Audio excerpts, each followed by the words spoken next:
In this guide, I'll show you how to fix it when your Xbox Series S or X is crashing, glitching, or freezing. So if it's doing this while you're playing a specific game, the first thing I recommend you do is go up to My Games and Apps at the top.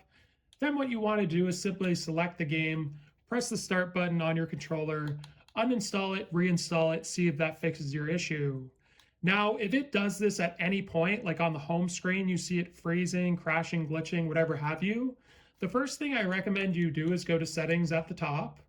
Then we're going to go down to system and you want to go to updates.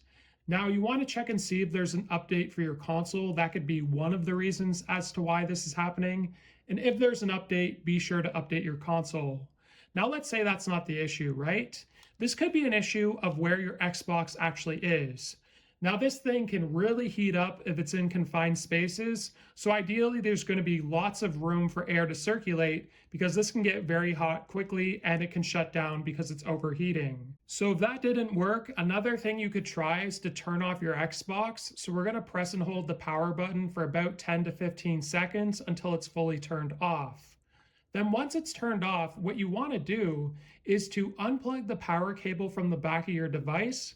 Then you want to plug it back in, boot up your console, and see if that fixes your issue.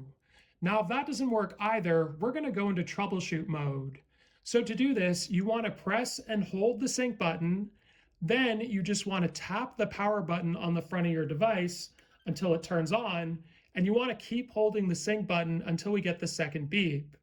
So we had the first beep when I first pressed the power button. We just got the second one now as I'm holding the sync button. And now we're in troubleshoot mode.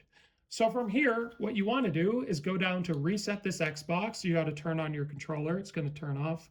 We're going to go down and we're going to select it. And here you have two options. You can either keep games and apps. It's going to erase all accounts, saved games, settings, etc.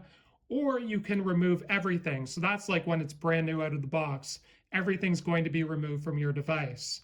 Now, if you don't want to go through these steps, I totally understand. Me personally, I like trying the first one, then the second one. But if you don't want to do either of these, simply press the B button on your controller once, twice, and it'll just bring you back to the regular home screen as before without having to deal with going through those steps. So if this video was helpful, like and subscribe, and we'll see you in the next one.